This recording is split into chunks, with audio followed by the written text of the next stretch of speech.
Welcome to పూరా local. భారత సాయుధ దళాల అమ్ముల పొదిలోకి మరో వినూత్నమైన మానవరహిత విమానం చేరనుంది.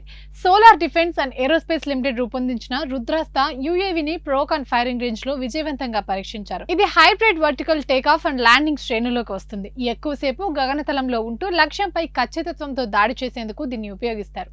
మిషన్ మధ్యలో దీనిలో మార్పులు చేసుకునే అవకాశం కూడా ఉంటుంది. ఈ యుఏవిలో 50 కిలోమీటర్ల పరిధి వరకు అద్భుతంగా పనిచేస్తుంది. స్థిరమైన రియల్ టైం వీడియో అందించడంతో పాటు సురక్షితంగా లాంచింగ్ పాయింట్ కు తిరిగి వచ్చింది.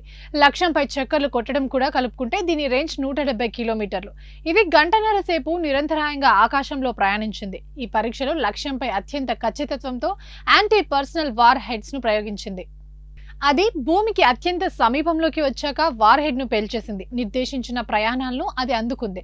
ఈ పరీక్ష రక్షణ రంగంలో భారతీయ టెక్నాలజీల వృద్ధి, ఆత్మనిర్భర్ భారత్ లో ముందడుగు తెలియజేస్తోంది.